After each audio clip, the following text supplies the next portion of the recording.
Hi hello friends, ಎಲ್ರಿಗೂ ನಮಸ್ಕಾರ. ನನ್ನ ಮತ್ತೊಂದು ವೀಡಿಯೋಗೆ ಎಲ್ರಿಗೂ ಸ್ವಾಗತ. ತುಂಬ ದಿನ ಆಯಿತು, ತುಂಬ ಲಾಂಗ್ ಟೈಮ್ ಆಗಿತ್ತು ವಿಡಿಯೋ ಶೇರ್ ಮಾಡಿಕೊಂಡು ಯೂಟ್ಯೂಬಲ್ಲಿ. ಇವಾಗ ಒಂದು ವಿಡಿಯೋ ಶೇರ್ ಮಾಡೋಣ ಅಂತೇಳ್ಬಿಟ್ಟು ಮಾಡ್ತಾಯಿದ್ನಿ. ಈಗ ಬೆಳಿಗ್ಗೆನೇ ಪನ್ನೀರ್ ಮಾಡೋಣ ಅಂತೇಳ್ಬಿಟ್ಟು, ಇವತ್ತು ಸ್ವಲ್ಪ ಹಾಲು ಜಾಸ್ತಿ ಮಿಕ್ಕಿತ್ತು ಮನೆಯಲ್ಲಿ, ಹಾಗಾಗಿ ಪನ್ನೀರಾದರೂ ಮಾಡೋಣ ಅಂತೇಳ್ಬಿಟ್ಟು ಮಾಡ್ತಾಯಿದ್ದೀನಿ. ಈ ಕಡೆ ಮೊಸರು ಮಾಡೋದಕ್ಕೆ ಹಾಲು ಸಹ ಕಾಯಿಸಿಟ್ಟಿದ್ದೀನಿ. ರೆಗ್ಯುಲರಾಗಿ ನಾನು ಕಾಫಿ ಟೀ ಮೊಸರಿಗೆಲ್ಲನ ಹಾಲು ಕಾಯಿಸ್ಬಿಟ್ಟು ಕೆನೆ ತೆಗೆದು ಅದಾದಮೇಲೆ ಬಳಸ್ಕೊಳ್ತೀನಿ. ಇದು ನೋಡಿ 5 ಲೀಟ್ರ್ ಹಾಲು ಒಂದು ಪಾತ್ರೆಗೆ ಹಾಕಿ ಇಟ್ಟಿದ್ದೀನಿ ಕಾಯೋದಕ್ಕೆ. ಅದನ್ನ ಕೆನೆಗಟ್ದಂಗೆ ನಾವು ಕಾಯಿಸ್ಕೋಬೇಕು ಹಾಲು ತಿರುತ್ತಾ. ಈ ಕಡೆ ಅವಲಕ್ಕಿ ಮಾಡೋಣ ಅಂತೇಳ್ಬಿಟ್ಟು ಒಗ್ಗರಣೆ ಸಹ ಹಾಕ್ತಾಯಿದ್ದೀನಿ. ಇನ್ನೊಂದು ಕಡೆ ಪ್ರತೀಕ್ ಬೇರೆ ಅಳ್ತಾ ಇದ್ದಾನೆ, ನಾನು ಹಿಂದೆನೇ ನಿಂತಿದ್ದಾನೆ ಅವನು. ಒಂದು ಕಡೆ ಅವಲಕ್ಕಿ ಇಟ್ಟಿದ್ದೀನಿ ಮಾಡೋದಕ್ಕೆ, ಇನ್ನೊಂದು ಕಡೆ ಹಾಲು ಇಟ್ಟಿದ್ದೀನಿ ಕಾಯಿಸೋದಕ್ಕೆ ಪನ್ನೀರ್ ಮಾಡೋದಕ್ಕೆ, ಇನ್ನೊಂದು ಕಡೆ ಹಾಲ ಕಾಯೋದಕ್ಕೆ ಇಟ್ಟಿದ್ದೀನಿ, ಅಂದರೆ ಮೊಸರು ಹಾಕೋದಕ್ಕೆ. ಈಗ ಒಗ್ಗರಣೆ ಸಹ ಎಲ್ಲ ಆಯಿತು ಚೆನ್ನಾಗಿ. ಅವಲಕ್ಕಿ ಸಹ ಎಲ್ಲ ನೀಟಾಗೆಲ್ಲ ಕ್ಲೀನ್ ಮಾಡಿ ತೊಳೆದ್ಬಿಟ್ಟು ಒಂದು 5 ನಿಮಿಷ ನೆನೆಸಿಟ್ಟಿದ್ದೆ. ಈಗ ಅದು ಸಹ ಆಯಿತು. ಒಗ್ಗರಣೆ ಹಾಕ್ತಾಯಿದ್ದೀನಿ ಅವಲಕ್ಕಿಗೆ. ಇದು ನೋಡಿ ಹಾಲು ಒಂದು 50% ಆಲ್ರೆಡಿ ಕಾದಿದೆ. ಕೆನೆನೇ ಬರಬಾರ್ದು, ಕೆನೆ ಬಂತು ಅಂದರೆ ಪನ್ನೀರ್ ಬರಲ್ಲ. ಕೆನೆ ಬರ್ದಂಗೆ ಒಂದು ಸ್ಪೂನಲ್ಲಿ ಚೆನ್ನಾಗಿ ತಿರುತ್ತಾ ಹಾಲನ್ನ ಕಾಯಿಸ್ಕೋಬೇಕಾಗುತ್ತೆ. ದಪ್ಪ ತಳ ಇರೋ ಪಾತ್ರೆನ ನಾವು ಇಟ್ಕೋಬೇಕಾಗುತ್ತೆ, ಇಲ್ಲಾಂದರೆ ಹಾಲು ತಳೆ ಎಲ್ಲ ಸೀದೋಗುತ್ತೆ, ಪನ್ನೀರೆಲ್ಲ ಒಂಥರ ಸ್ಮೆಲ್ ಬಂದಂಗೆ ಆಗುತ್ತೆ. ಹಾಗಾಗಿ 5 ಲೀಟ್ರ್ ಹಾಲಿಗೆ 5 ನಿಂಬೆಹಣ್ಣು ಸಾಕಾಗುತ್ತೆ. ನಾನೊಂದು ಎಕ್ಸ್ಟ್ರಾ ಇರಲಿ ಅಂತೇಳ್ಬಿಟ್ಟು ತೊಗೊಂಡಿದ್ದೀನಿ. ಅಂದರೆ ನಿಂಬೆ ರಸದ ಮೇಲೆ ಡಿಪೆಂಡ್ ಆಗುತ್ತೆ, ಒಂದೊಂದು ನಿಂಬೆಹಣ್ಣಲ್ಲಿ ರಸ ಬರುತ್ತೆ, ಒಂದೊಂದು ನಿಂಬೆಹಣ್ಣಲ್ಲಿ ಬರೋದಿಲ್ಲ. ಹಂಗಾಗಿ ಒಂದು ಎಕ್ಸ್ಟ್ರಾ ತೊಗೊಂಡು ಇಟ್ಕೊಂಡಿದ್ದೀನಿ. 5 ನಿಂಬೆಹಣ್ಣು ನನಗೆ ಸಾಕಾಯಿತು. 5 ಲೀಟ್ರ್ ಹಾಲಿಗೆ 5 ನಿಂಬೆಹಣ್ಣೆ ಆಯಿತು ನನಗೆ. ಈಗ ಪನ್ನೀರು ಹಾಲೆಲ್ಲ ಚೆನ್ನಾಗಿ ಕಾದ್ಮೇಲೆ ಕುದಿ ಬರಬೇಕಾದ್ರೆ ಅದು ನಿಂಬೆ ರಸ ಏನು ಇಟ್ಕೊಂಡಿದ್ವೋ ಅದನ್ನ ಹಾಕ್ಬಿಟ್ಟು ಚೆನ್ನಾಗೆಲ್ಲ ಮಿಕ್ಸ್ ಮಾಡಿ ಸ್ಟವ್ ಆಫ್ ಮಾಡಿಬಿಟ್ಟು ಅದನ್ನ ಸೋಸಿಬಿಟ್ಟು ಒಂದು ವೈಟ್ ಬಟ್ಟೆಗೆ ಅದನ್ನ ನೀಟಾಗೆಲ್ಲ ತೊಳೆದ್ಬಿಟ್ಟು, ಈಗ ನೋಡಿ ನಾನು ಪನ್ನೀರ್ ಸೆಟ್ ಆಗೋದಕ್ಕೆ ಇಟ್ಟಿದ್ದೆ. ಅದ್ರ ಮೇಲೆ ಒಂದು 10 kg ವೆಯ್ಟ್ ಇರೋದನ್ನ ಇಟ್ಟಿದ್ದೆ. ವೆಯ್ಟ್ ಇರೋದನ್ನ ಇಟ್ಟರೆ ಚೆನ್ನಾಗಿ ಸೆಟ್ ಆಗುತ್ತೆ ಪನ್ನೀರು. ಒಂದು 2-3 ಅವರು ನಾವು ಇಡಬೇಕಾಗುತ್ತೆ. ಇದನ್ನ ನಾನು ಲಾಂಗ್ ವಿಡಿಯೋ ಮಾಡ್ಕೊಂಡಿರಲಿಲ್ಲ, ಹಂಗಾಗಿ ವಿಡಿಯೋ ಅದು ಕ್ಲಿಯರಾಗಿ ಬಂದಿಲ್ಲ. ಒಂದು 2-3 ಅವರ್ ಆದಮೇಲೆ ಈಗ ಪನ್ನೀರನ್ನ ಕ್ಯೂಬ್ಸಾಗಿ ಕಟ್ ಮಾಡ್ಕೊಳ್ತಾ ಇದ್ದೀನಿ. ನೋಡಿ, ಇದು ನಮ್ಮ ಮನೆಯವರಿದ್ದರು, ಅವರೇ ಕಟ್ ಮಾಡ್ತಾಯಿದ್ರು. ಈ ಥರ ಕ್ಯೂಬ್ಸಾಗಿ ಕಟ್ ಮಾಡಿ ಒಂದು ಪಾತ್ರೆಗೆ ಹಾಕಿಟ್ಟು ನೀರು ಹಾಕಿಟ್ವಿ ಅಂದರೆ ಒಂದು ತಿಂಗಳವರೆಗೂ ನಾವು ಯೂಸ್ ಮಾಡ್ಬೋದು, ಚೆನ್ನಾಗಿರುತ್ತೆ. ನೀರನ್ನ ಅವಾಗವಾಗ ಚೇಂಜ್ ಮಾಡ್ತಾ ಇರಬೇಕು. ಒಂದು 3-4 ದಿನಕ್ಕೊಂದು ಸರಿ ನೀರನ್ನ ಚೇಂಜ್ ಮಾಡಿ ಹೊಸ ನೀರು ಹಾಕಿಟ್ರೆ ಒಂದು ತಿಂಗಳವರೆಗೂ ಆರಾಮಾಗಿ ನಾವು ಪನ್ನೀರನ್ನ ಯೂಸ್ ಮಾಡ್ಕೋಬೋದು. ತುಂಬ ಚೆನ್ನಾಗಿರುತ್ತೆ. ಅಂಗಡಿಯಲ್ಲಿ ತರೋದ್ಕಿನ್ನೂ ಮನೆಯಲ್ಲೇ ಮಾಡಿಕೊಂಡ್ರೆ ಸಖತ್ತಾಗಿರುತ್ತೆ ಟೇಸ್ಟು ಮಾತ್ರ. ಇದು ಮತ್ತು ಸಂಜೆ ಆದಮೇಲೆ ನಮ್ಮ ಆಂಟಿ ಬಂದಿದ್ರು ಇವತ್ತು ಊರಿಂದ, ಹಾಸ್ಪಿಟಲ್ಗೆ ತೋರಿಸ್ಕೋಬೇಕಾಗಿತ್ತು, ಹಂಗಾಗಿ ಊರಿಂದ ಬಂದಿದ್ದರು. ಬರಬೇಕಾದ್ರೆ ಅಮಟೆಕಾಯಿ, ಪುದೀನ ಮತ್ತು ನುಗ್ಗೆ ಸೊಪ್ಪು ಕಂಪಲ್ಸರಿ ನಮ್ಮ ಮನೆಗೆ ಬಂದರೆ ನುಗ್ಗೆ ಸೊಪ್ಪು ತೊಗೊಂಡು ಬಂದೇ ಬರ್ತಾರೆ, ಯಾರು ಬಂದ್ರೂ. ಕರ್ಬೇವಿನ ಸೊಪ್ಪು ಎಲ್ಲ ತಂದಿದ್ರು. ಅಮಟೆಕಾಯಿ ಹಂಗೆ ಕಟ್ ಮಾಡಿ ಇಡ್ತಾಯಿತ್ತು ಉಪ್ಪಿನಕಾಯಿ ಹಾಕೋದಕ್ಕೆ, ಮತ್ತು ವೇಸ್ಟ್ ಆಗುತ್ತೆ ಇಟ್ಟರೆ ಬೇಗ ಈಗ ಕಟ್ ಮಾಡಿಕೊಡ್ತೀನಿ, ಉಪ್ಪಿನಕಾಯಿ ಹಾಕಿ ನೀನು ಅಂತೇಳ್ಬಿಟ್ಟು ಕಟ್ ಮಾಡ್ತಾಯಿದ್ದೆ. ಹಾಗೆ ಪ್ರತಿಕುನ್ಗೆ ಬಾಳೆಹಣ್ಣು, ಬ್ರೆಡ್ಡು, ಬಿಸ್ಕೆಟು, ಚಾಕ್ಲೇಟು ಎಲ್ಲ ತೊಗೊಬಂದಿತ್ತು. ನಾನು ಅಡುಗೆ ಮಾಡ್ತಾಯಿದ್ದೆ, ನಮ್ಮ ಆಂಟಿ ಅಮಟೆಕಾಯಿ ಕಟ್ ಮಾಡಿ ಕೊಡ್ತಾಯಿತ್ತು. ಸಖತ್ತಾಗಿ ಬಂದಿತ್ತು ಉಪ್ಪಿನಕಾಯಿ ಮಾತ್ರ. ತುಂಬ ಚೆನ್ನಾಗಿರುತ್ತೆ ಇದು ಅಮಟೆಕಾಯಿ ಉಪ್ಪಿನಕಾಯಿ. ಎಲ್ತಿಗೂ ಸಹ ಅಷ್ಟೇ ತುಂಬ ಒಳ್ಳೆಯದು. ಮುಂಚೆ ಎಲ್ಲ ನಮ್ಮ ಮರಗಳಿದ್ವು, ಅಂದರೆ ನಮ್ಮ ದೊಡ್ಡಮ್ಮರೂರಲ್ಲಿ ಅವ್ರದ್ದು ಮರ ಎಲ್ಲ ಇತ್ತು, ಅವಾಗೆಲ್ಲ ಬರೀ ಅಮಟೆಕಾಯಿ ಉಪ್ಪಿನಕಾಯಿ ನಾವು ತಿಂತಾಯಿದ್ದು. ಈ ಕಡೆ ಅಡುಗೆ ಮಾಡ್ತಾಯಿದ್ದೆ, ಹೆಸ್ರು ಕಾಳು ಕ್ಯೂಸ್ ಹೆಸ್ರು ಮಾಡೋಣ ಅಂತೇಳ್ಬಿಟ್ಟು ಹೆಸ್ರು ಕಾಳು ಹಾಕಿದ್ದೆ. ಅದು ಒಂದೊಂದು ಕಾಳು ಫುಲ್ಲು ಬೆಂದೋಗ್ಬಿಟ್ಟಿತ್ತು, ಒಂದೊಂದು ಕಾಳು ಗಟ್ಟಿಯಾಗಿತ್ತು. ಯಾಕೆ ಹೆಸ್ರು ಕಾಳೇ ಸರಿ ಇರಲಿಲ್ಲ ಈ ಸರಿ. ಸಾಂಬಾರು ಮಾತ್ರ ತುಂಬ ಟೇಸ್ಟಿಯಾಗಿ ಬಂದಿತ್ತು. ಒಂದು ಬದನೆಕಾಯಿ, ಒಂದು ಟೊಮೊಟೊ ಸಹ ಬೇಯಿಸಿಟ್ಟಿದ್ದೆ, ಮೆಣಸಿನ್ಕಾಯಿನ ಹುರ್ಕೊಂಡು ಇಟ್ಕೊಂಡಿದ್ದೆ. ಈ ಕಡೆ ನಮ್ಮ ಆಂಟಿ ಅಮಟೆಕಾಯಿ ಸಹ ಕಟ್ ಮಾಡಿಕೊಡ್ತು. ಇದಕ್ಕೆ ಈಗ ಕಲ್ಲುಪ್ಪು ಹಾಕಿ ಮಿಕ್ಸ್ ಮಾಡಿ ಇಡ್ತೀನಿ. ಒಂದು ದಿನ ಹಾಗೆ ಬಿಡ್ತೀನಿ, ಅದು ನೀರೆಲ್ಲ ಚೆನ್ನಾಗಿ ಬಿಟ್ಕೊಳ್ಳುತ್ತೆ, ಕಹಿ ಎಲ್ಲ ಬರುತ್ತೆ. ಅಮಟೆಕಾಯಲ್ಲಿ ಏನು ಕಹಿ ಇರುತ್ತೋ ಅದೆಲ್ಲ ಬರುತ್ತೆ. ಅದಾದಮೇಲೆ ನೆಕ್ಸ್ಟ್ ಡೇ ಇದಕ್ಕೆ ಖಾರ ಮತ್ತು ಬೆಳ್ಳುಳ್ಳಿ, ಜೀರಿಗೆ, ಸ್ವಲ್ಪ ಸಾಸಿವೆ, ಮೆಂತ್ಯ ಎಲ್ಲ ಪೌಡ್ರ್ ಮಾಡಿ ಹಾಕಿ ಒಗ್ಗರಣೆ ಹಾಕಿದರೆ ಅಮಟೆಕಾಯಿ ಉಪ್ಪಿನಕಾಯಿ ರೆಡಿ ಆಗುತ್ತೆ. ಬೆಳಿಗ್ಗೆ ಹಾಸ್ಪಿಟಲ್ಗೆ ಹೋಗಬೇಕು, ಹಂಗಾಗಿ ಪಲಾವ್ ಮಾಡೋಣ ಅಂತೇಳ್ಬಿಟ್ಟು ಬಟಾಣಿ ನೆನೆಸಿದ್ದೀನಿ, ಪನ್ನೀರ್ ಪಲಾವ್ ಮಾಡೋಣ ಅಂತೇಳ್ಬಿಟ್ಟು. ಈಗ ಊಟ ಎಲ್ಲ ಆಯಿತು. ಹೊರಗಡೆ ಸ್ವಲ್ಪ ಹೊತ್ತು ಪ್ರತೀಕನ್ನ ಆಟ ಆಡ್ಸೋಣ ಅಂತೇಳ್ಬಿಟ್ಟು ಹೊರಗಡೆ ಬಂದ್ವಿ. ಸಿಕ್ಕಾಪಟ್ಟೆ ಚಳಿ. ಇವನ್ನ ಸ್ವಲ್ಪ ಬೇಗ ಮಲಗ್ಸೋಣ, ಬೆಳಗ್ಗೆ ಬೇಗ ಎದ್ದೇಳಬೇಕು. ಹಂಗಾಗಿ ಇವನಂತೂ 11 ಗಂಟೆ ಆದರೂ ಮಲ್ಕೊಳ್ಳಲ್ಲ. 11:30, 12 ಗಂಟೆ ಆಗುತ್ತೆ, ಮಲಗೋದೇ ಇಲ್ಲ ಏನು ಮಾಡಿದ್ರು. ನಾವು ಹೊರಗಡೆ ಇವನ್ನ ಬಿಡೋದೇ ಇಲ್ಲ, ಇವತ್ತೇ ಬಿಟ್ಟಿರೋದು. ಯಾಕಂದರೆ ಇವ್ನು ಸಿಕ್ಕಾಪಟ್ಟೆ ತೀಟೆ. ಈ ಈ ಸೈಡಲ್ಲಿ ಗೋಡೆ ಕಾಂಪೌಂಡ್ ಸುತ್ತು ಹೋಲ್ಸಿದೆ ಒಂದು ಸೈಡು, ಹಾಗಾಗಿ ನಾನು ಸಿಕ್ಕಾಪಟ್ಟೆ ಭಯ. ನಮ್ಮ ಮನೆಯವ್ರು ಇದ್ದರೆ ಮಾತ್ರ ಅವರು ಸ್ವಲ್ಪ ಹೊತ್ತು ಹಿಂಗೆ ಹೊರಗಡೆ ಅವನ್ನ ಕರ್ಕೊಬಂದು ಹಿಂಗೆ ಆಟ ಆಡಿಸ್ತಾರೆ. ನಾನು ಒಬ್ಬಳೇ ಇದ್ರಂತೂ ಇವ್ನು ಬಿಡೋದೇ ಇಲ್ಲ. ಇವನು ಹೆಂಗೆ ಬೇಕಾದ್ರೂ ಯಾಮಾರಿಸ್ಬಿಡ್ತಾನೆ ನಮ್ಮನ್ನು. ಹಾಗಾಗಿ ನಾನು ಬೋಲ್ಟೇ ತೆಗಿಯೋದಿಲ್ಲ, ಒಳಗಡೆನೇ ಇವನ್ನ ಆಟ ಆಡಿಸ್ತಾ ಇರ್ತೀನಿ. ಈಗ ನಮ್ಮ ಆಂಟಿ ನಮ್ಮ ಮನೆಯವರೆಲ್ಲ ಇರೋದಕ್ಕೆ ಅವನ್ನ ಹೊರಗಡೆ ಕರ್ಕೊಂಡು ಬಂದಿದ್ದಾರೆ.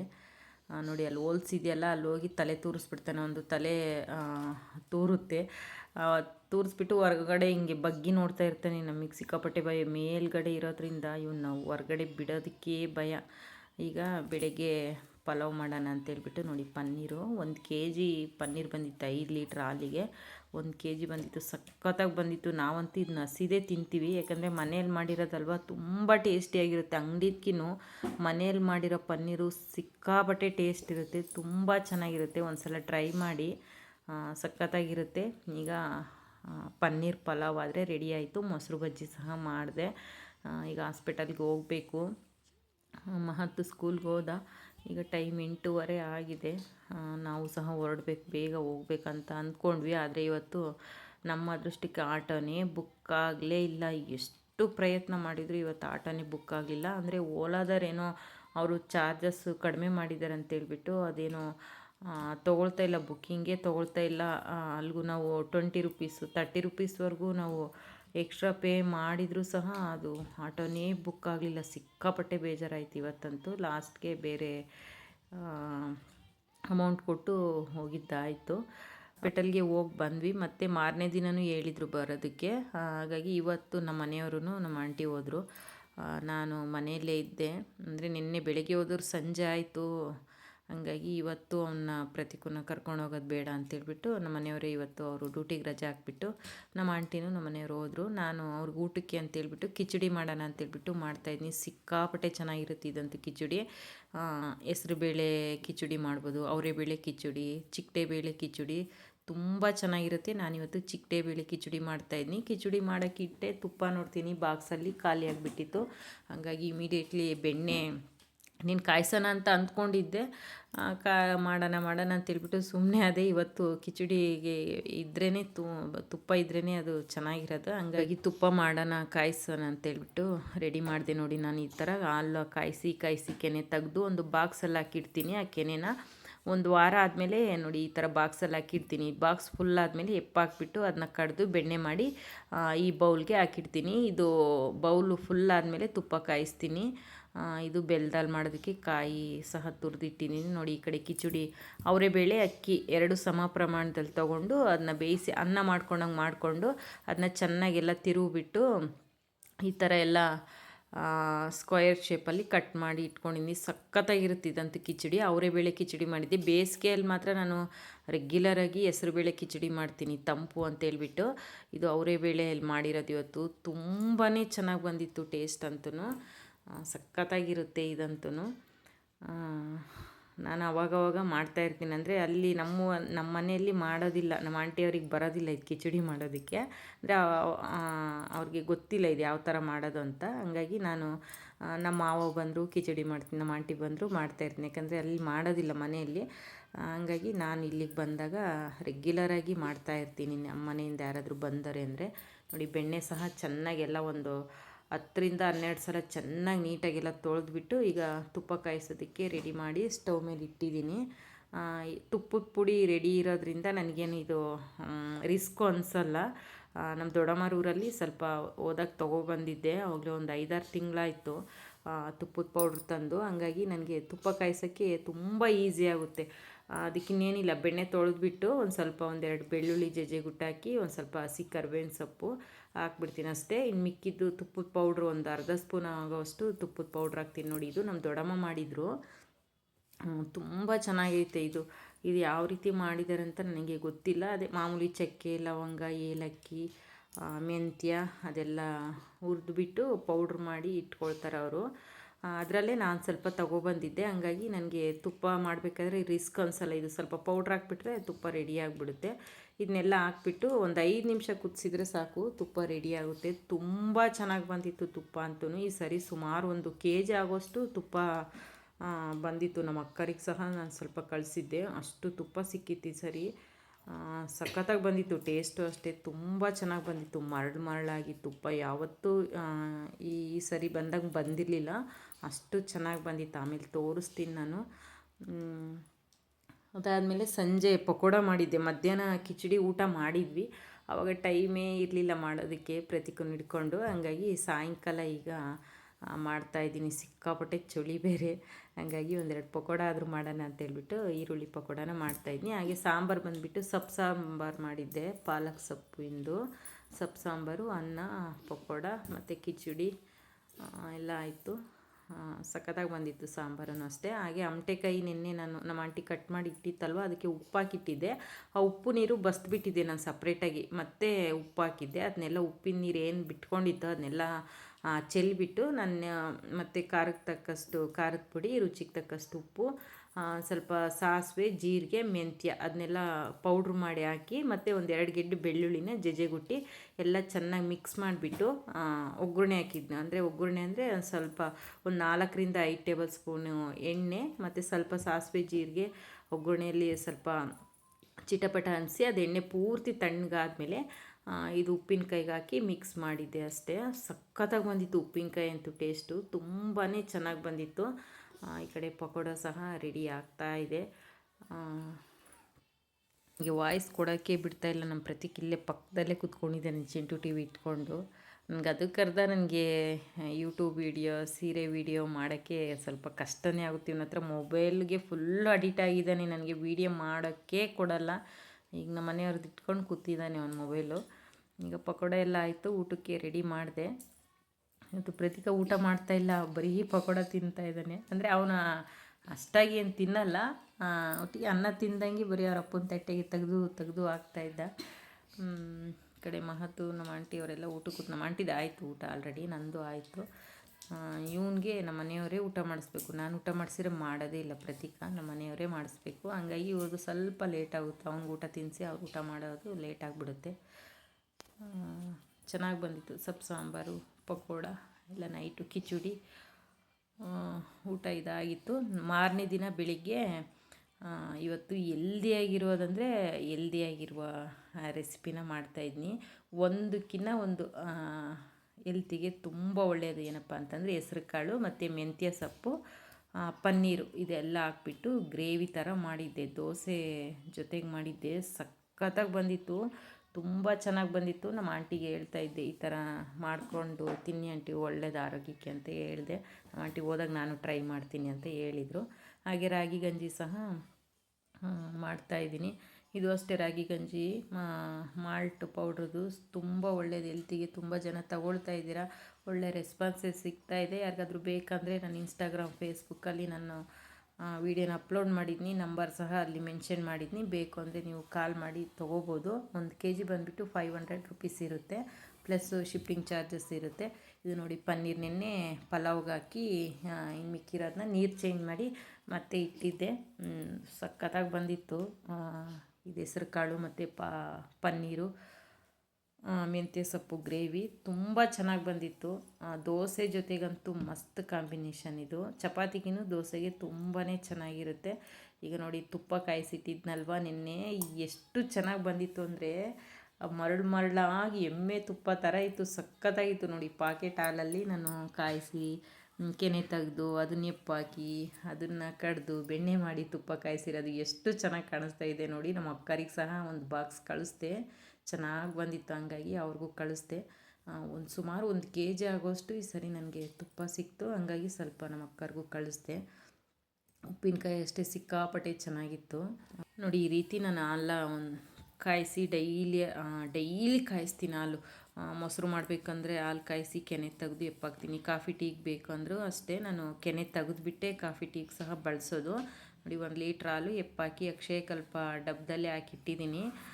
ಸಖತ್ತಾಗಿರುತ್ತೆ. ನಮ್ಮ ಮಹತ್ಕಂತೂ ಪಾಕೆಟ್ ಮೊಸರು ತಿಂದ್ರೆ ಆಗೋದೇ ಇಲ್ಲ ಅವನಿಗೆ. ಹಿಂದೆಯೇ 1-2 ದಿನ ಕಂಟಿನ್ಯೂಗೆ ಪಾಕೆಟ್ ಮೊಸರು ತಿಂತಾನೆ ಅಂದರೆ ಅವ್ನಿಗೆ ಇಮ್ಮಿಡಿಯೇಟ್ಲಿ ಕಫ ಆಗಿಬಿಡುತ್ತೆ, ಕೆಮ್ಮು ನೆಗಡಿ ಆಗಿಬಿಡುತ್ತೆ. ನಮ್ಮಮ್ಮ ಈಗಲೂ ನಮ್ಮಮ್ಮ ಮೊಸರು ಊಟ ಮಾಡ್ತಿದ್ದಾನಂದರೆ ಬೈತಾರೆ, ಅವ್ನಿಗೆ ಆಗಲ್ಲಮ್ಮ, ಅವ್ನಿಗೆ ಯಾಕೆ ಹಾಕ್ತೀಯ ಮೊಸರು ಅಂತಾರೆ. ಅಂದರೆ ಅವ್ನಿಗೆ ಪಾಕೆಟ್ದು ಮೊಸರೇ ಅಂತಲ್ಲ, ಅವ್ನಿಗೆ ಪ್ಯಾಕಿಂಗ್ ಆಗಿರೋ ಐಟಮ್ ತಿಂದಾನೆ ಅಂದರೆ ಅವ್ನಿಗೆ ಆಗೋದೇ ಇಲ್ಲ. ಹಾಗಾಗಿ ನಾನು ಸುಮಾರು ಅವ್ನಿಗೆ ಒಂದು 2-3 ವರ್ಷದಿಂದ ನಾವು ಮನೆಯಲ್ಲೇ ಮೊಸರು ಮಾಡ್ತೀವಿ. ಈಗ ಡೈಲಿ ಊಟ ಮಾಡ್ತಾನೆ, ಅವ್ನಿಗೆ ಯಾವತ್ತೂ ನೆಗಡಿ ಕೆಮ್ಮು ಅನ್ನೋದೇ ಆಗಿಲ್ಲ. ಪಾಕೆಟ್ದು ಏನಾದರೂ ತಿಂದಾನೆ ಅಂತಂದರೆ, ಈಗ ಒಂದು ಚಿಪ್ಸ್ ತಿಂದಾನಂದರೆ ಅವ್ನಿಗೆ ಆಗೋದಿಲ್ಲ. ಹಂಗಾಗಿ ನನಗೆ ಇದೆಲ್ಲ ಮಾಡ್ಕೋಬೇಕಂದ್ರೆ ತುಂಬ ಕಷ್ಟ. ಅಂದರೆ ಈಗ ತುಪ್ಪ ಮಾಡ್ತೀವಿ ಅಂದರೆ ಸುಮ್ಮನೆ ಅಲ್ಲ, ಯಾಕಂದರೆ ಪ್ರತಿಕೂನ್ ಇಟ್ಕೊಂಡು ಇದನ್ನೆಲ್ಲ ಮಾಡ್ತೀನಿ ಅಂದರೆ ಇದೇನು ಸುಮ್ಮನೆ ಮಾತಲ್ಲ. ಹಾಲು ಕಾಯಿಸ್ಬೇಕು, ಅದು ತಣ್ಣಗಾದ್ಮೇಲೆ ಕೆನೆ ತೆಗಿಬೇಕು, ಅದನ್ನ ಒಂದು ಬೌಲ್ಗೆ ಹಾಕಿಡಬೇಕು, ಅದಕ್ಕೆ ಎಪ್ಪ ಹಾಕಬೇಕು, ಅದನ್ನು ಕಡಿಬೇಕು, ಅದನ್ನು ಬೆಣ್ಣೆ ಮಾಡಬೇಕು, ಅದನ್ನು ತೊಳಿಬೇಕು, ಲಾಸ್ಟಲ್ಲಿ ತುಪ್ಪ ಮಾಡಬೇಕಂದ್ರೆ ದೇವರೇ ಕಾಣಿಸ್ತಾನೆ. ಅಂದರೆ ತುಂಬ ರಿಸ್ಕು, ಸುಮ್ಮನೆ ಯಾವುದೂ ಆಗಲ್ಲ. ಅದೆಲ್ಲ ರಿಸ್ಕಲ್ಲೂ ಇದೆಲ್ಲ ರೆಡಿ ಆಗುತ್ತಲ್ಲ, ತುಂಬ ಖುಷಿಯಾಗುತ್ತೆ ಅದೆಲ್ಲ ರಿಸ್ಕ್ ತೊಗೊಂಡು ಮಾಡಿದ್ಕು. ಇದನ್ನ ನೋಡಿದಾಗ ಇವತ್ತು ನೋಡ್ತಾ ಇದ್ದರೆ ಸಿಕ್ಕಾಪಟ್ಟೆ ಖುಷಿ ಆಗ್ತೈತಿ. ಇದೊಂದು ಬಾಕ್ಸ್ ಈಗ ನಾವು ಆರ್ಗ್ಯಾನಿಕ್ ತುಪ್ಪ ತೊಗೋಬೇಕಂದ್ರೆ 2000 ಚಿಲ್ಲರೆ ಆಗುತ್ತೆ. ಇದು ನೋಡಿ, ಆ ತುಪ್ಪದ ಬಾಕ್ಸ್ ಅಕ್ಷಯ ಕಲ್ಪದದು, ಅದು ಒಂದು ಬಾಕ್ಸ್ ತೊಗೊಳ್ತೀವಿ ಅಂದರೆ 2000 ರೂಪಾಯಿ ಕೊಡಬೇಕು ನಾವು, ಮಿನಿಮಮ್ ಚಾರ್ಜು ಅಷ್ಟಿರುತ್ತೆ. ಆರ್ಗ್ಯಾನಿಕ್ ತುಪ್ಪ, ಆರ್ಗ್ಯಾನಿಕ್ ಹಾಲಲ್ಲಿ ಆರ್ಗ್ಯಾನಿಕ್ ಮನೆಯಲ್ಲೇ ಮಾಡಿರೋ ತುಪ್ಪ ನೋಡಿ ಎಷ್ಟು ಚೆನ್ನಾಗಿದೆ. ಮತ್ತು ಉಪ್ಪಿನಕಾಯಿ ಅಷ್ಟೇ, ಮನೆಯಲ್ಲೇ ಮಾಡಿರೋದು ಆರ್ಗ್ಯಾನಿಕ್ ಉಪ್ಪಿನಕಾಯಿ. ಇದೆಲ್ಲ ನಾವು ಆರ್ಗ್ಯಾನಿಕ್ಕಲ್ಲಿ ತೊಗೊಳ್ತೀವಿ ಅಂದರೆ ಸಿಕ್ಕಾಪಟ್ಟೆ ದುಡ್ಡು ಕೊಡಬೇಕು. ಈ ಬಾಕ್ಸಿಗೇ, ಒಂದು ಬಾಕ್ಸು ಮೊಸರಿಗೇ 1 kgದು ಇದು ಎಷ್ಟು ಐತಪ್ಪ, 100 ರೂಪಾಯಿನೇ ಏನೈತೆ. ಸಿಕ್ಕಾಪಟ್ಟೆ ರೇಟು ಅಕ್ಷಯ ಕಲ್ಪ ಪ್ರಾಡಕ್ಟ್ ಎಲ್ಲನ, ಯಾಕಂದರೆ ಆರ್ಗ್ಯಾನಿಕ್ ಅಲ್ವಾ. ಹಂಗಾಗಿ ಅದನ್ನ ನಾವು ಮನೆಯಲ್ಲೇ ಮಾಡ್ತಾಯಿದ್ದೀವಿ ಅಂದರೆ ಎಷ್ಟು ಖುಷಿ ಆಗುತ್ತಲ್ವ. ನಾನು ತುಂಬ ರಿಸ್ಕ್ ಆಗುತ್ತೆ ಇದೆಲ್ಲ ಮಾಡಬೇಕು ಅಂದರೆ. ಒಂದೊಂದ್ಸಲ ಆದರೆ ಅತ್ತೇ ಬಿಡ್ತೀನಿ, ಯಾಕಂದರೆ ನಮ್ಮ ಪ್ರತೀಕ ಇಷ್ಟು ಅವನು ಸಿಕ್ಕಾಪಟ್ಟೆ ತೀಟೆ, ಮಾಡೋದಕ್ಕೆ ಬಿಡಲ್ಲ, ಏನು ಕೆಲಸ ಮಾಡೋಕ್ಕೂ ಬಿಡಲ್ಲ. ಅವ್ನು ಹಿಡ್ಕೊಂಡು ಅವನ್ನ ಕಟ್ಟಿ ಹಾಕ್ಕೊಂಡು ಇಷ್ಟೆಲ್ಲ ರಿಸ್ಕ್ ತೊಗೊಂಡು ಮಾಡಿ, ಮತ್ತು ಅದು ನನ್ನ ಮನೆಯವರು, ನನ್ನ ಮಗ ಎಲ್ಲ ಊಟ ಮಾಡೋದು ನೋಡ್ತಾ ಇದ್ದರೆ ಅದು ಮಾಡಿರೋದೇ ನನಗೆ ಅದು ನೆನಪೇ ಬರಲ್ಲ. ಸಿಕ್ಕಾಪಟ್ಟೆ ಖುಷಿ ಆಗ್ತಾ ಇರುತ್ತೆ. ತುಂಬ ಇಷ್ಟಪಟ್ಟು ಊಟ ಮಾಡ್ತಾರೆ ಮನೇಲಿ ಮಾಡಿದ್ದಾದರೆ. ಹೊರ್ಗಡೆದು ಈಗ ನಮ್ಮ ಮಹತ್ತಂತೂ ಹೊರ್ಗಡೆ ಪಾಕೆಟ್ ಮೊಸರೇ ತಿನ್ನಲ್ಲ ಅಂತ. ಸಾಂಬಾರಲ್ಲಾದರೂ ಊಟ ಮಾಡ್ತಾನೆ, ಬರೀ ಮೊಸರು ಪಾಕೆಟ್ದು ಅಂದರೆ ಅವನು ಊಟನೇ ಮಾಡಲ್ಲ. ಅಷ್ಟು ಅವನು ಅಡಿಕ್ಟ್ ಆಗಿಬಿಟ್ಟಿದ್ದಾನೆ ಮೊಸರು, ಮನೆ ಮೊಸರಿಗೆ. ಮತ್ತು ಮೊಸರು ಇಲ್ದಿದ್ದು ಊಟ ಮಾಡಲ್ಲ ಅವನು, ಮನೆಯಲ್ಲಿದ್ದರೆ ಮಾತ್ರ ಊಟ ಮಾಡ್ತಾನೆ ಅಷ್ಟೇ. ಆ ಥರ ಅವನು. ನಮ್ಮ ಪ್ರತೀಕುಗಂತೂ ಹಾಲು ಮೊಸರು ಕಂಪಲ್ಸರಿ ಇರಲೇಬೇಕು. ಹಂಗಾಗಿ ನಾನು ಸ್ವಲ್ಪ ರಿಸ್ಕ್ ಆದರೂ ಪರವಾಗಿಲ್ಲ ಅಂತ ಮನೆಯಲ್ಲೇ ತುಪ್ಪ ಮೊಸರು ಎಲ್ಲ ಮನೆಯಲ್ಲೇ ಮಾಡ್ತೀನಿ. ಅದಾದಮೇಲೆ ಈಗ ನೋಡಿ ಬ್ಲೌಸು, ಇದು ನಾನು ಸೇಲ್ ಮಾಡ್ತಾ ಇರುವ ಸ್ಯಾರಿ. ಅದನ್ನು ನಾನು ಬ್ಲೌಸು ಸುಮಾರು ಒಂದು 5-6 ವರ್ಷ ಮೇಲೆ ಆಯಿತು ನಾನು ಬ್ಲೌಸು ಸ್ಟಿಚ್ ಮಾಡಿ. ಬರೋದಿಲ್ಲ, ಮರ್ತೇ ಹೋಗಿದ್ದೆ ನಾನು, ಬರೋದಿಲ್ಲ ಬಿಡು ಅಂದ್ಕೊಂಡು ಸುಮ್ಮನೆ ಇದ್ದೆ ಇಷ್ಟು ದಿನ. ಮೊನ್ನೆ ಒಂದು ಹಳೇದು ಬ್ಲೌಸು ಸ್ಟಿಚ್ ಮಾಡಿದೆ, ಅದು ಎಲ್ಲ ಚೆನ್ನಾಗಿ ಬಂತು. ಹಂಗಾಗಿ ಈಗ ನಾನು ಒಂದು ಸ್ಟಿಚ್ ಮಾಡ್ತಾಯಿದ್ದೀನಿ. ಚೆನ್ನಾಗಿ ಬಂದಿತ್ತು. ಮೊನ್ನೆ 1-2 ಬೇರೆ ಕಡೆ ಸ್ಟಿಚ್ ಮಾಡಿಸ್ದೆ, ಅದು ಯಾಕೋ ನನಗೆ ಸರಿಯಾಗಿ ಕಂಫರ್ಟಬಲ್ ಅನ್ನಿಸ್ಲಿಲ್ಲ. ಸಿಕ್ಕಾಪಟ್ಟೆ ಬೇಜಾರಾಯಿತು, ಎಷ್ಟೊಂದು ದುಡ್ಡು ಕೊಟ್ಟು ಬ್ಲೌಸೇ ಯಾಕೋ ಸರಿಯಾಗಿ ಅನ್ನಿಸ್ಲಿಲ್ಲಲ್ಲ ಅಂತ ಹೇಳ್ಬಿಟ್ಟು ನಾನು ಒಂದಿನ ಏನು ಮಾಡಿದೆ ಅಂದರೆ, ಒಂದು ಹಳೇದು ಬ್ಲೌಸ್ ತಗೊಂಡು ಲೈನಿಂಗ್ ಹಾಕಿ ಕಟ್ ಮಾಡಿ ಹೊಲ್ದೆ, ಚೆನ್ನಾಗಿ ಬಂತು. ಅಯ್ಯೋ ರಾಮ, ನಾನೇ ಹೊಲ್ಕೋಬೋದಾಯ್ತಲ್ಲ, ಯಾಕೆ ಹೊರಗಡೆ ಹೊಲಿಸ್ದೆ ಅಂತೇಳ್ಬಿಟ್ಟು ಈಗ ನಾನೇ ಸೇಲ್ ಮಾಡ್ತಾಯಿರುವ ಸ್ಯಾರಿದು ಬ್ಲೌಸು ಸ್ಟಿಚ್ ಮಾಡ್ಕೊಳ್ತಾಯಿದ್ನಿ. ಇದೂ ಅಷ್ಟೇ ನಮ್ಮ ಮನೆಯವ್ರಿಗೆ ತುಂಬ ಹೆಲ್ಪ್ ಆಯಿತು. ಒಂದು 1000 ರೂಪಾಯಿ ನಾನು ಸೇವ್ ಮಾಡಿದೆ ನಮ್ಮ ಮನೆಯವ್ರಿಗೆ. ಹೆಂಗೆ ಅಂದರೆ, ಈಗ ನಾನು ಸೇಲ್ ಮಾಡ್ತಿರೋ ಸ್ಯಾರಿ ಹೊರಗಡೆ ತೊಗೊಂಡಿದ್ರೆ ಅದಕ್ಕೊಂದು 200-300 ರೂಪಾಯಿ ಜಾಸ್ತಿ ಇರೋದು. ಬ್ಲೌಸು ಕಂಪಲ್ಸರಿ 500 ಕೊಡಲೇಬೇಕು. ನಾರ್ಮಲ್ ಬ್ಲೌಸ್ಗೆ 500 ರುಪೀಸು ಕೊಡಲೇಬೇಕು. ಇದರಲ್ಲೊಂದು 500 ರೂಪಾಯಿ ಉಳಿಸ್ದೆ. ನಾನು ಹೊಲ್ದೆ ಅನ್ನೋದಕ್ಕಿಂತ ಖುಷಿ ಜಾಸ್ತಿ, ನಮ್ಮ ಮನೆಯವ್ರಿಗೆ ದುಡ್ಡು ಉಳಿಸ್ದೆ ಅನ್ನೋದೇ ಖುಷಿನೇ ಜಾಸ್ತಿ ಆಯಿತು. ಏಕೆಂದರೆ ಕಷ್ಟ ಬಿದ್ದು ದುಡಿತಾರೆ ಹೆಣ್ಮಕ್ಳು, ಇವೆಷ್ಟು ಖರ್ಚುಗಳಿರ್ತವೆ. ಎಲ್ಲದಕ್ಕೂ ಗಂಡಸ್ರನ್ನ ಕೈ ಚಾಚಬೇಕು. ಅವರು ಇಲ್ಲ ಅನ್ನೋಕ್ಕೂ ಆಗಲ್ಲ, ಐತೆ ಅನ್ನೋಕ್ಕೂ ಆಗಲ್ಲ. ಎಷ್ಟು ಕಷ್ಟಗಳಿರ್ತಾವೆ ಅವ್ರಿಗೂ. ಅದರಲ್ಲೂ ಮತ್ತು ನಮಗೇನೇ ಬೇಕಂದರೆ ಏನು ಬೇಕಾದರೂ ಅವ್ರಿಗೆ ನಾವು ಕೇಳಿದ ತಕ್ಷಣ ಕೊಡಬೇಕು, ಇಲ್ಲಾಂದರೆ ನಾವು ಕೋಪ ಮಾಡ್ಕೊಳ್ತೀವಿ. ಅದೆಲ್ಲ ಅರ್ಥ ಮಾಡ್ಕೊಂಡಾಗ ನಾನು ನಮ್ಮ ಮನೆಯವ್ರಿಗೆ ಒಂದು 1000 ರೂಪಾಯಿ ದುಡ್ಡು ಉಳಿಸ್ದಾಗ ತುಂಬ ಪ್ರೌಡ್ ಫೀಲ್ ಆಯಿತು. ನನಗೆ ನಾನೇ ಅಂದ್ಕೊಂಡೆ, ತುಂಬ ಪ್ರೌಡ್ ಫೀಲು, ನಾನು ಗ್ರೇಟ್ ಅಲ್ವಾ, ಇದ್ದಿದ್ರಲ್ಲಿ ಪರವಾಗಿಲ್ಲಲ್ಲ ಅಂತ ಹೇಳಿ ನನಗೆ ನಾನೇ ಅಂದ್ಕೊಳ್ತಾ ಇದ್ದೆ. ಅಂದರೆ ಕೆಲವೊಂದು ಸಿಚುವೇಷನ್ನಲ್ಲಿ ಈಗ ನೋಡಿ ಸಣ್ಣ ಪುಟ್ಟದ್ದೇನಾದರೂ ಗಂಡು ಮಕ್ಕಳು ದುಡ್ಡಿಲ್ಲ ಅಂದ ತಕ್ಷಣ ನಾವು ಎಷ್ಟು ಕೋಪ ಮಾಡ್ಕೊಳ್ತೀವಿ. ಅದರಿಂದ ಅವ್ರದ್ದು ತುಂಬ ಕಷ್ಟ ಇರುತ್ತೆ. 100 ರೂಪಾಯಿ ದುಡಿಬೇಕು ಅಂದ್ರೂ ತುಂಬ ಕಷ್ಟ ಬೀಳ್ತಾರೆ.